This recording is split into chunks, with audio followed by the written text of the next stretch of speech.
Okay, today we are going to discuss about traditional and contemporary issues and challenges. The key related, management related. Key management, organizational management related. আচ্ছা তাহলে এই traditional and contemporary issues and challenges কি কি হতে পারে আমরা traditionally এবং contemporary ইস্যুসগুলোই দেখব কেমন ট্রেডিশনাল বলতে কি বোঝেন বলেন তো ট্রেডিশনাল ঐতিহ্য আর কি অনেক আগে থেকে শুরু হয়েছে ট্রেন্ড এখনো বিদ্যমান কেমন তাহলে the role of theory and history of management আমাদেরকে দেখতে হবে যে থিওরি কেমন হচ্ছে যে আপনি যখন কোনো ম্যানেজমেন্ট বা কোনো প্রসেস যখন তৈরি হয় কোনো সিস্টেম যখন তৈরি হয় ওটা কোনো একটা থিওরির উপর ডিপেন্ড করে তৈরি হয় তাই না একটা কন্টেম্পোরারি ইস্যুস নিয়ে একটা থিওরি ক্রিয়েট হয় দেন থিওরিটাকে অর্গানাইজেশনাল পার্সপেক্টিভ দেওয়ার জন্য বা অর্গানাইজেশনাল প্রসেস ডেভেলপ করার জন্য থিওরিকে ইমপ্লিমেন্ট করা হয় একটা সিস্টেমে থিওরিটাকে ইমপ্লিমেন্ট করা হয় কেমন তাহলে এই role of theory and history of management নিয়ে আমরা আজকে জানবো আচ্ছা তাহলে theory is a conceptual framework দেখেন এবার থিওরিকে কি করি আমরা কনসেপচুয়াল ফ্রেমওয়ার্ক করি কেমন আচ্ছা আমরা যে রিসার্চ নিয়ে কথা বললাম প্রথম ক্লাসে বা সেকেন্ড ক্লাসে রাইট যে অ্যাসাইনমেন্টটা দিলাম গ্রাম পেপার এটাতে আমরা কি একটা কনসেপচুয়াল পেপার নিয়ে কথা বলছি না বলছি তাহলে কনসেপচুয়াল ফ্রেমওয়ার্ক হচ্ছে যে আপনি যেটা একটা মডেল দাঁড় করাচ্ছেন আপনি একটা যে কোনো স্পেসিফিক একটা অবজেক্টিভ অ্যাচিভ করতে চাচ্ছেন এই অবজেক্টিভটা অ্যাচিভ করতে গেলে আপনাকে একটা কনসেপশন বা কনসেপ্ট ডেভেলপ করতে হবে তাই তো এই কনসেপ্ট ডেভেলপমেন্টটা হচ্ছে যে কনসেপচুয়াল ফ্রেমওয়ার্ক দিয়ে আপনি ডিজাইন করবেন রাইট এবং এই কনসেপ্টটা হচ্ছে যে আপনি ফ্রেমওয়ার্ক ওয়াইজ যখন ডিজাইন করেন কেন ডিজাইন করেন to achieve a set of goals right কিসের গোলস অর্গানাইজেশনাল গোলস কেমন আচ্ছা তাহলে theory is a conceptual framework for কিসের জন্য বলুন তো organizing knowledge and providing a blueprint of action আচ্ছা for action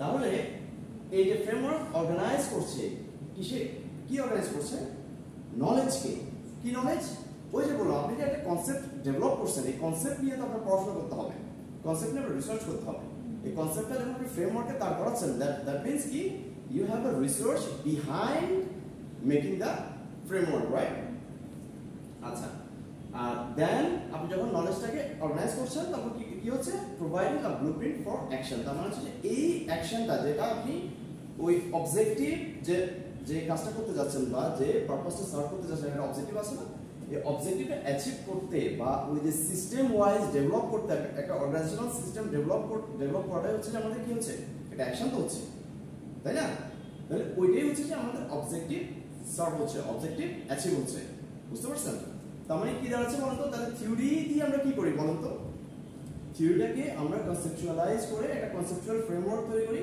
এই ফ্রেমওয়ার্কটা হচ্ছে যে আমাদের কি নিয়ে একটা অবজেক্টিভ সেট তাই তো একটা অর্গানাইজেশনাল গোল অ্যাচিভ করার জন্য তারপর হচ্ছে যে আমরা যখন এটাকে ম্যাথোলজিক্যালি বা সিস্টেম ওয়াইজ যখন ডেভেলপ করি এটা যখন রান করে বা স্টাবলিশ হয় তখন আমরা কি হচ্ছে আমরা অবজেক্টিভ অ্যাচিভ হচ্ছে আর প্রফিট ম্যাক্সিমাইজ হচ্ছে ওয়েলথ ম্যাক্সিমাইজ হচ্ছে একটা অর্গানাইজেশনে বুঝতে পারছেন আচ্ছা history understanding the historical context of management provides a sense of heritage and can help managers avoid the mistakes of others কি বুঝছেন বলেন তো এটা থেকে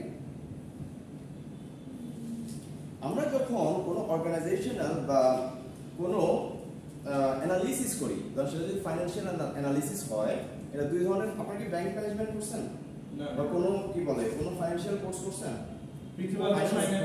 আচ্ছা তাহলে আপনারা বুঝতে পারবেন সেটা হচ্ছে যে একজন ফাইন্যান্স ম্যানেজার যখন প্রজেক্টে ফাইন্যান্স করে বিভিন্ন প্রজেক্ট ফাইন্যান্সিং করে না তখন হচ্ছে তাদেরকে অথবা কোনো ইনভেস্টর যখন কোনো প্রজেক্টে ফাইন্যান্স করবে প্রজেক্টে ইনভেস্ট করতে যাবে কেমন আচ্ছা ইনভেস্ট করতে গেলে আপনাকে দুইটা অ্যানালিসিস করতে হয় একটা হচ্ছে যে ফান্ডামেন্টাল অ্যানালিসিস একটা হচ্ছে টেকনিক্যাল অ্যানালিসিস কেমন ফান্ডামেন্টাল অ্যানালিসিস কি বলেন তো রেশিও অ্যানালিসিস যেটা হচ্ছে আমরা ওই যে কি বলে কোম্পানির অ্যানুয়াল রিপোর্ট থেকে আমরা হচ্ছে যে ফাইন্যান্সিয়াল স্টেটমেন্ট থেকে আমরা বের করে দেই তাই না লিকুইডিটি রেশিও রিজার্ভ রেশিও ব্লা ব্লা ব্লা ব্লা ক্রেডিট রেশিও কেমন এগুলো বের করে আমরা কোম্পানির পারফরম্যান্স বুঝি যে কোনো কোম্পানি সেটা ব্যাংকিং ইন্ডাস্ট্রি হতে পারে যে কোনো অর্গানাইজেশন হতে পারে আমরা কোম্পানির পারফরম্যান্স বুঝি আর হচ্ছে টেকনিক্যাল অ্যানালিসিস এই টেকনিক্যাল অ্যানালিসিস যখন আমরা করি, ধরেন আমরা কোনো একটা গ্রাফ করছি, গ্রাফ দেখে আমরা ইনভেস্ট করব, এই স্পেসিফিক কোনো একটা স্টকে ইনভেস্ট করব, শেয়ার ইনভেস্ট করেন না আপনারা শেয়ার মার্কেটে, ওই যখন ইনভেস্ট করেন তখন এই গ্রাফের ফ্লাকচুয়েশনটা দেখে কিন্তু আপনারা ইনভেস্ট করছেন,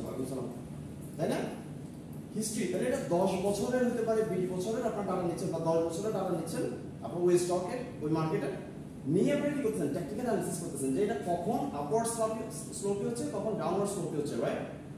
যখন এটা ডাউনওয়ার্ড স্লোপি হচ্ছে তার মানে হচ্ছে কি, তার মানে হচ্ছে এটা কিছুক্ষণ পর বা কিছুদিন পর এটা আবার উপর উঠতে পারে। আবার যখন আপনি আপওয়ার্ড স্লোপি হচ্ছে, গ্রাফটা যখন ঘুরে গেছে, তার মানে মার্কেটের শেয়ার প্রাইস অনেক বেশি, এখানে যদি আপনি ইনভেস্ট করেন তার মানে there is a possibility to get a loss, right? এটা ফল করতে পারে। ফল করলে তো ইনভেস্ট করা উচিত, ফল যখন করবে তখন ইনভেস্ট করবেন, কিন্তু যখন পিক পয়েন্টে তখন ইনভেস্ট করলে ফল করবে, তখন আপনি শেয়ার প্রাইস 10 টাকা, আপনার ফল করবে তখন 3 টাকাতে চলে আসবে। তখন আপনি যদি ইনভেস্ট করেন 10 টাকা দিয়ে, আপনি 10 টাকাতে একটা শেয়ার কিনছেন না, একটা লট কিনছেন, তাই না? 1000 লট হতে পারে, 100 লট হতে পারে, then you will make a loss, big loss, right? তো এই হিস্ট্রি আন্ডারস্ট্যান্ড করা হচ্ছে অনেক ইম্পর্টেন্ট জিনিস, যে কোনো ক্ষেত্রে হোক। Understanding the historical context of management provides a sense of heritage. এটা আপনাকে ভাইব দিচ্ছে, তাই না? পুরো একটা রিভিউ দিচ্ছে আপনাকে, সেটা যে কোনো পার্সপেক্টিভ থেকে হোক, কেমন? And can help managers avoid mistakes of others. মানে আপনি হিস্ট্রি দেখে মোটামুটি ওই কন্টেন্টটা বা ওই কনটেক্সটটা দেখে আপনি হচ্ছে কি অ্যানালিসিস করতে পারছেন যে আপনাকে ওয়্যার টু ইনভেস্ট, রাইট? সেটা আমি জাস্ট এক্সাম্পল দিচ্ছি, বুঝতে পারছেন?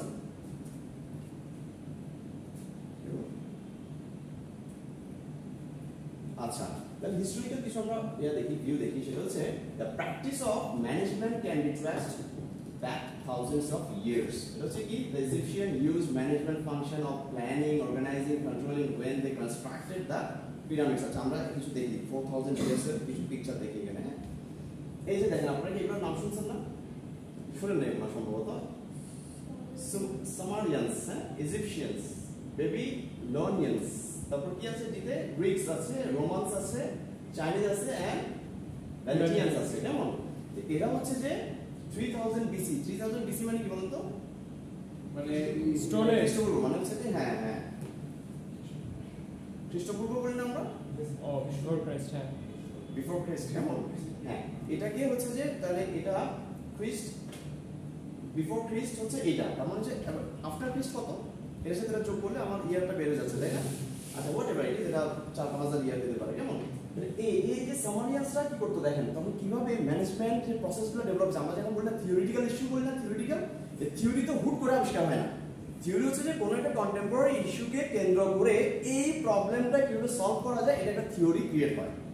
এই থিওরির মাধ্যমে হচ্ছে আমরা কনসেপচুয়াল ডেভেলপমেন্ট করি, কেমন? বা কনসেপ্ট ডেভেলপ করে আমরা থিওরিটাকে সাপোর্ট দিচ্ছি, বুঝতে পারছেন? কনসেপ্ট এবং থিওরি যে কম্বিনেশন, এটা বুঝতে পারছেন? বুঝছেন না? না বুঝেন নাই? আচ্ছা, আরেকবার একটু বুঝিয়ে দেন। আচ্ছা,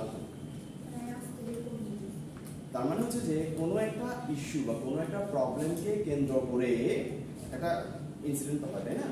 আচ্ছা, এই প্রবলেম স্টেটমেন্ট যখন আমরা অ্যানালাইসিস করি তখন হচ্ছে যে আমরা এই প্রবলেমটাকে সলভ করতে গিয়ে আমরা কনসেপচুয়াল অ্যানালাইসিস করি, তাই না? কনসেপচুয়াল ডেভেলপ করি যে এইভাবে হলে, বা হাইপোথেটিক্যাল অ্যানালাইসিস করি এইভাবে হলে এইভাবে হচ্ছে। এখন এই জিনিসটা যে আপনি হাইপোথেটিক্যালি যে করছেন, এটা যে অ্যানালাইসিস করবেন, এটা আপনার কোনো না কোনো থিওরিটাকে সাপোর্ট দিতে হবে না, সাপোর্ট করতে হবে না? এই থিওরি তখন ফর্ম হয়, আর কি থিওরি ফর্ম হয় বা নতুন থিওরি ক্রিয়েট হয়, কিন্তু আগে যে এস্টাবলিশ থিওরি আছে ওই থিওরি অনুযায়ী আপনাকে পথ চলতে হবে, ওই কনসেপ্টটাকে সাপোর্ট দিতে হবে টু মেক ইট ভ্যালিডেটেড, বুঝতে পারছেন? আচ্ছা, দেখেন এখন সামারিয়ানসরা কি করছে দেখেন, use written rules and regulations for governance. ওই সময় থেকে শুরু হয়েছে, কেমন? ইজিপশিয়ানরা কি করছে, use management practice, day by day year by year এই যে ম্যানেজমেন্ট প্রসেসগুলো সৃষ্টি হয়, এই যে থিওরিগুলো সৃষ্টি হয়েছে, ক্রিয়েট হয়েছে, কেমন? Use management practices two construct pyramids. তার মানে ওই যে পিরামিড এটা তৈরি করছে ইজিপশিয়ানরা, তার মানে ওইখানে কোনো একটা ম্যানেজমেন্ট ক্রিয়েট হয়েছে, ওইখানে কোনো একটা থিওরি ওরা ডেভেলপ করছে। হয়তো থিওরি ডেভেলপ হয় নাই, বাট ওই সিনারি, ওই পার্সপেক্টিভে ওদের হয়তো মাথায় যে কনসেপ্টটা ঢুকছে, একটা কনসেপ্ট তো হয়েছে, তাই না? একটা ফ্রেমওয়ার্ক, এটা কিন্তু পিরামিডের একটা ফ্রেমওয়ার্ক ধরন, তার মানে এই ফ্রেমওয়ার্কটাকে ডেভেলপ করতে আমার কিছু সিস্টেম তো ওরা করছে, নাহলে তো এত বড় পিরামিড এইভাবে দাঁড়ায় থাকতো না। ওটার উপর বেস করে থিওরি, একটা ম্যানেজমেন্ট থিওরি তৈরি হয়ে গেছে। আচ্ছা, সি তো হচ্ছে যে কি ব্যাবিলনিয়ানস, ওরা কি করছে, use extensive set of laws and policies for governance. ওরা গভর্নেন্সের জন্য লস এবং পলিসিস তৈরি করছে ওই সময়টা, তখন আস্তে আস্তে ইমপ্রুভ হচ্ছে। কেমন আগে কিন্তু ল এবং পলিসি ছিল না, আপনি প্র্যাকটিস করছেন একটা ম্যানেজমেন্ট ক্রিয়েট করছেন কিন্তু ল এন্ড পলিসি ছিল না, তারপরে এরপরে এটা আসছে। তারপরে হচ্ছে যে এর পরের জেনারেশনে কি আসছে, গ্রিকসরা কি করছে, use different governing system for cities and states. তার মানে এরা করছে ইন জেনারেল, এরা করছে এখন ডিফারেন্ট সিটি এবং ডিফারেন্ট স্টেটের জন্য different rules and regulations to maintain all those stuffs, right? আচ্ছা, তারপর হচ্ছে যে ইতে কি করছে, রোমান্সরা কি করছে, used organized structure for communication and control। তার মানে এই যে স্ট্রাকচার তৈরি হচ্ছে দেখছেন কিভাবে আস্তে আস্তে used organized structure for communication and control which are very important, right, for an organization। Structure এবং করতে হয় কমিউনিকেশন এবং কন্ট্রোল ছাড়া প্রথম যে স্ট্রাকচার ছাড়া হবেই না, এরপরে দেন স্ট্রাকচার হলো আপনার you need to have communication and control to your organization, right?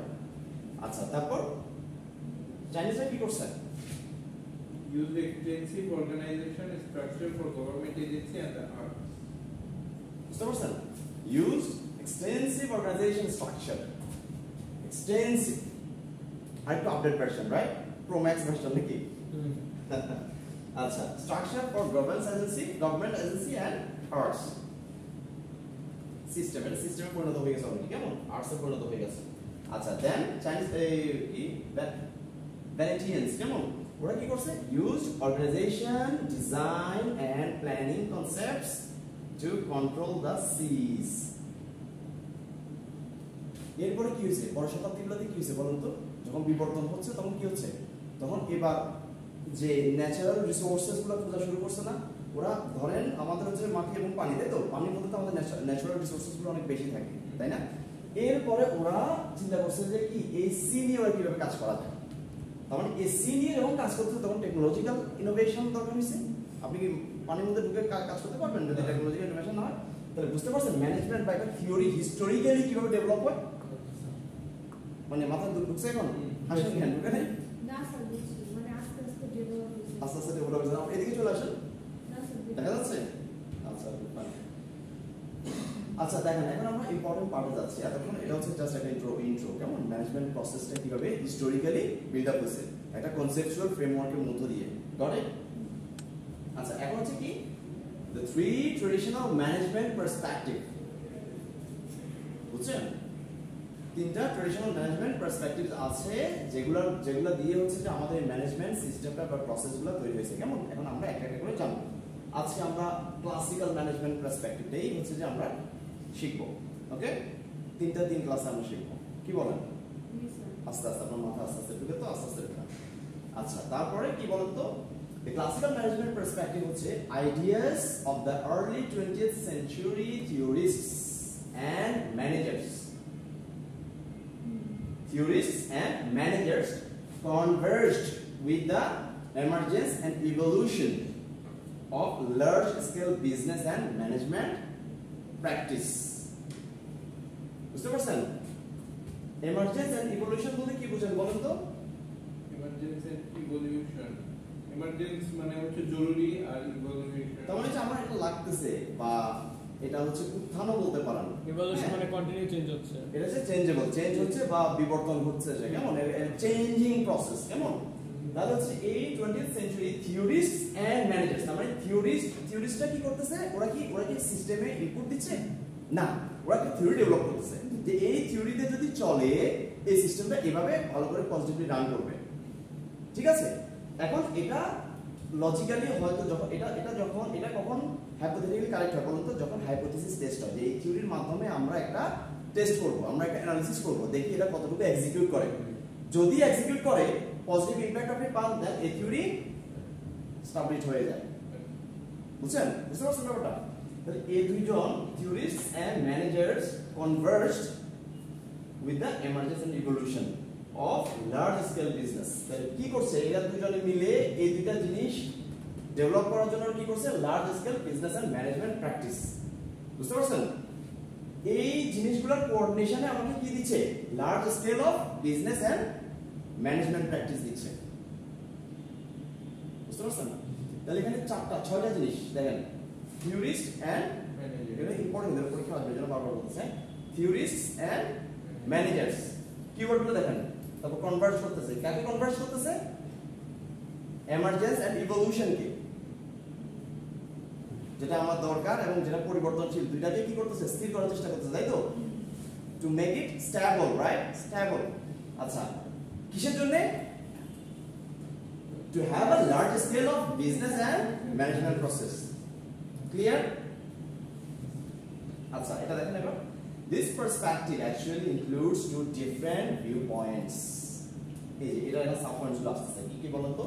Scientific management and administrative management. এটা এখন ধরুন মনে করেন যে 20 থেকে 21st সেঞ্চুরিতে চলে আসছে। ওই যে বিবর্তন দেখাচ্ছি, এই যে বিবর্তন, চেঞ্জ কিভাবে হচ্ছে, কিভাবে একটা চেঞ্জ হইতে ডেভেলপ হয়। তার মানে চেঞ্জগুলো কেন হয় বলুন তো? এই যে শতাব্দীর পর শতাব্দী যে চেঞ্জ হচ্ছে, চেঞ্জগুলো কেন হচ্ছে?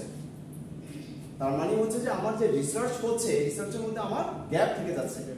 কেউ না কেউ এই গ্যাপটাকে মিটিগেট করার জন্য বা গ্যাপটাকে মিনিমাইজ করার জন্য কাজ করছে।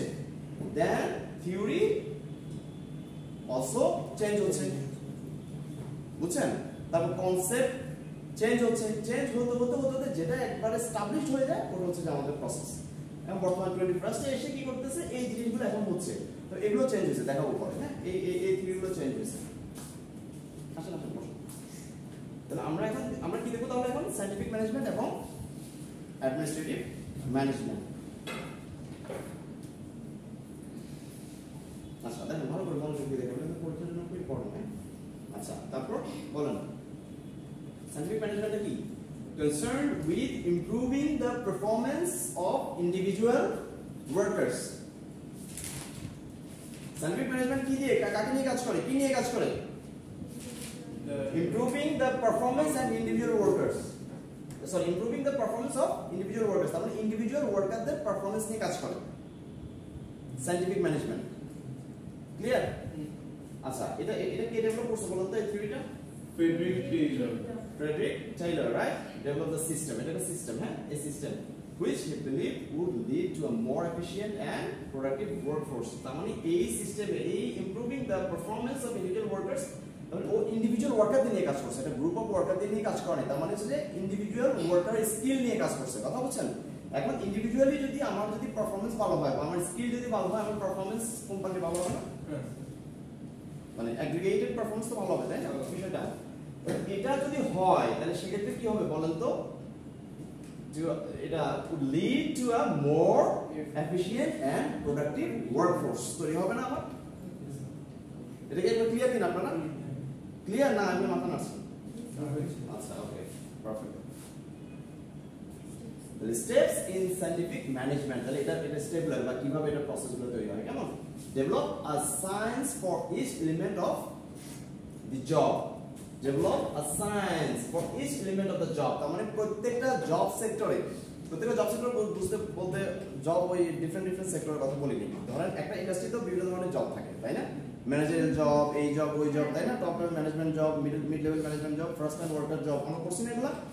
এবার দেখেন এই ডিফারেন্ট জব এলিমেন্টস অফ জবের জন্য আমার কি ডেভেলপ করতে হবে? সায়েন্স ডেভেলপ করতে হবে। আপনি যেই কথাই বলেন বা যে অ্যাক্টিভিটিসই করেন বা যেই ইনোভেটিভ প্ল্যান এক্সিকিউট করতে যান, আপনাকে এটা আসলে এটা ডেভেলপ করতে হবে না? সায়েন্টিফিক ওয়েতে আগাইতে হবে না? পারবেন আপনি? ল্যাপটপ ছাড়া, এই মনিটর ছাড়া আমাদের মতো ক্লাস নিতে পারবো এখন? এটা একটা জব না আমার? আবার আপনাদের জব না এটা? অবশ্যই আপনাদের job to learn something, right? আচ্ছা, scientifically select employees and then train them to do the job. আমরা যখন এমপ্লয়ি নির্বাচন করি ওখানেও আমরা সায়েন্টিফিক মেথড কিন্তু ইউজ করি না? কিভাবে করি দেখি বলুন তো? করছি না? বুঝছেন? আপনি এক্সেল না পারলে আপনি অ্যাকাউন্টিং করতে পারবেন ওখানে? আপনি পাওয়ার পয়েন্ট না জানলে আপনি প্রেজেন্ট করতে পারবেন আপনার প্ল্যান? তবে লাগতেছে, প্রত্যেকটা জায়গায় লাগছে, কেমন? এই বিষয়গুলো লাগছে। আচ্ছা, দেন তাদেরকে train them to do the job, অথবা train them to get the best output from them to make company benefited, right? আচ্ছা ওকে, তারপর এরপর কি করবেন? আপনি কোম্পানি নিয়োগ দিয়েছেন সায়েন্টিফিক্যালি, এটা কিন্তু ওই যে এলোকে ফ্রেডরিক টেইলরের থিওরি এবং এটা ইমপ্লিমেন্ট হয়েছে, তার মানে এটা এস্টাবলিশড থিওরি। কোন থিওরি? না traditional classical management perspective theory, বুঝছেন? এটারই একটা পার্ট হচ্ছে সায়েন্টিফিক ম্যানেজমেন্ট। বুঝতে পারছেন? দেখেন বিষয়গুলো কিন্তু সুন্দর, হ্যাঁ মজার, কিন্তু এগুলো পরীক্ষা দিতে এভাবে সুন্দর করে দিতে পারবেন না? পারবেন? আচ্ছা ইনশাআল্লাহ। তাহলে আচ্ছা এই ব্যক্তি উনি না আচ্ছা ঠিক আছে, জাহাজে করে যাচ্ছে, সিস্টেম দেখাচ্ছে, দেখেন সিস্টেম দেখাচ্ছে, জাহাজ থেকেও কিন্তু লোক বড়, হ্যাঁ আচ্ছা তাহলে আমরা হচ্ছে যে সায়েন্টিফিক্যালি এমপ্লয়ি সিলেক্ট করছি, দেন হচ্ছে যে আমরা তাকে ট্রেন করছি। এখন ট্রেন করলে কি তার থেকে আমি বেস্ট আউটপুট পাবো? In an efficient and effective manner পাবো। যদি ট্রেন করলাম, সে জানলো, এখন ইমপ্লিমেন্ট করতে গেলে তাকে টপ লেভেল ম্যানেজমেন্ট থেকে সুপারভিশন নিতে হবে না? গাইড করতে হবে। এই সেটাই বলছে, supervise employees to make sure they follow prescribed method. তারা জানে but make sure they follow the prescribed method. আপনি জানেন কিভাবে পড়লে পরীক্ষা 4 আউট অফ 4 পাওয়া যায়, তবে আপনি পান বা আপনারা পান? কেন পান না? কারণ আপনাদেরকে আপনার বাবা মা ওইভাবে সুপারভাইজ করছে না নিশ্চয়ই। ব্যাট দিয়ে মাইর দিলে কি করতেন না? আচ্ছা যাই, এখন ওই বয়স নেই না, ছোটবেলায় করতো। ছোটবেলায় 100 পাইতেন না ম্যাথমেটিক্সে? কেন পাইতেন বলেন তো? ওই ব্যাট দিয়ে বসে থাকতো, স্কুলে গেলেও টিচার ব্যাট দিয়ে পিটাইতো। আচ্ছা ওকে, আচ্ছা এটা হচ্ছে আমাদের এই প্রসেস, কেমন স্টেপস ইন সায়েন্টিফিক ম্যানেজমেন্ট, যে প্রসেসটা আমরা একটু আগে দেখলাম। আবার আমরা রিপিট করি, দেখেন develop a science for each element of the job to replace old rule of thumb methods. rule of thumb বুঝছেন? যেটা হচ্ছে প্রচলিত রীতি যেটা, এটা কি বলে? rule of thumb, যেটা হচ্ছে আছে বা যেটা অলরেডি আছে, এটাকে রিপ্লেস করতে হবে। কি করতে হবে? কারণ আমরা একটু আগে দেখলাম না, এটা ডাইনামিক চেঞ্জেবল, তাই না? চেঞ্জেবল। আচ্ছা দেন কি হচ্ছে বুঝছেন? Element of job to replace old rule of thumb methods, কেমন? তারপর scientifically select employee, then train them to do the job as described step 1, কেমন? তারপর supervise employee to make sure they follow the prescribed method for performing their job perfectly, right? And then continue, it is আমাদের objective, কেমন? বা আমাদের অবজেক্টিভটা হচ্ছে কি? To get the work done, right? Say train দিলেন, তাকে সায়েন্টিফিক্যালি নির্বাচন করলেন, ট্রেন দিলেন, সুপারভাইজ করলেন, কিন্তু আমার কোম্পানি লস হলো, তাহলে কোনো কিছু হলো না। তাহলে continue to plan the work but use worker to get the work done. এখানে হচ্ছে যে আমার অ্যাকমপ্লিশমেন্ট হচ্ছে, কেমন? সেটা কেন? To maximise wealth, organisation's wealth, কেমন? এটাই তো আমাদের উদ্দেশ্য, তাই না? To profit maximisation, right?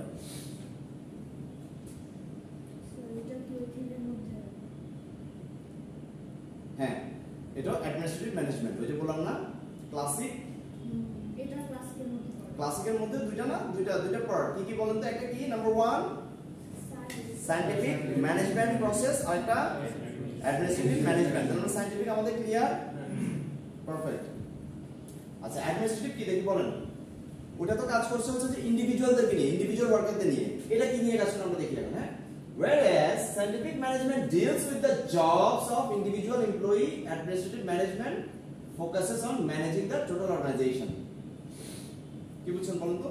Whereas scientific management deals with the job of individual employee, এটা ইন্ডিভিজুয়াল এমপ্লয়ি নিয়ে কাজ করে সায়েন্টিফিক ম্যানেজমেন্ট, আমরা পড়ছি এতক্ষণ। তাহলে এরা কি নিয়ে কাজ করে? Administrative management focuses on managing the total organization. তার মানে ওরা হচ্ছে যে ইন্ডিভিজুয়াল নিয়ে কাজ করে, এরা হচ্ছে টোটাল অর্গানাইজেশন নিয়ে কাজ করে, এই ম্যানেজমেন্টটা। তার মানে ওর যে ক্লাসিক্যাল থিওরি, ওই যে নাম কি জানি বলেন?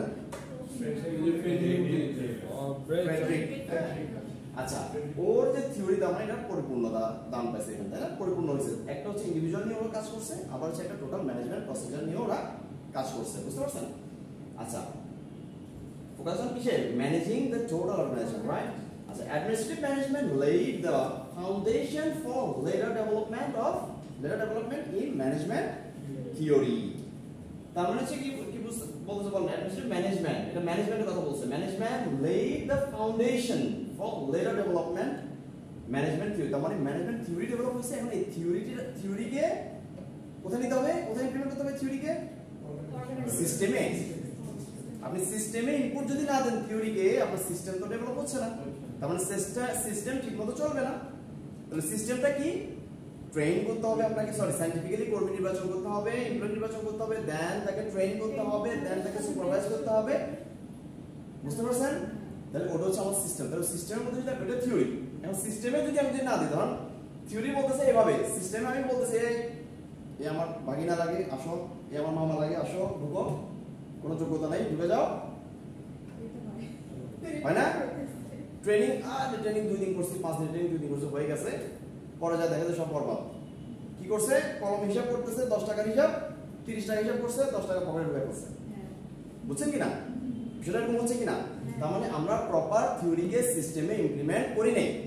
যে দেশগুলো করছে তারা স্টাবলিশ হয়ে গেছে, আর যে দেশগুলো করে নাই তারা ব্যাংকরাপ্টেড হচ্ছে। সিম্পল। বুঝতে পারছেন? সিস্টেমগুলো বুঝতে পারছেন? মজা পাচ্ছেন? হ্যাঁ। পারফেক্ট। আচ্ছা, তারপর কি বলুন তো, কোথায় ছিলাম আমরা? It's more appropriate for stable and simple organization than today's dynamic and complex organization. তার মানে এখন বর্তমানে বাদ দেন না, থিওরি বাদ দেন, এখন বর্তমানে কি হচ্ছে? হাইব্রিড সিস্টেম তৈরি হয়েছে, তাই না? এখন ডাইনামিক হচ্ছে, কমপ্লেক্স সিস্টেম অফ অর্গানাইজেশনস হচ্ছে, তাই না? এই প্লেন এন্ড সিম্পল থিওরিগুলোতে এখন বর্তমানে কোম্পানিগুলো যাচ্ছে না। কিন্তু এটা আসলে মোর অ্যাপ্রোপ্রিয়েট, কেমন? ফর স্টেবল এন্ড সিম্পল অর্গানাইজেশনের জন্য। বুঝতে পারছেন? এই থিওরিগুলো কার জন্য? যারা স্টেবল কোম্পানি, যারা স্টেবল কোম্পানি বুঝছেন কিনা, যাদের খুব একটা ফ্লাকচুয়েট করে না তাদের কোম্পানি গ্রোথ, হ্যাঁ, in terms of what? Companies growth in terms of what? Sustainability হতে পারে, ইন টার্মস অফ প্রফিটেবিলিটি হতে পারে, কেমন? In terms of risk minimisation হতে পারে, হ্যাঁ? বুঝতে পারছেন?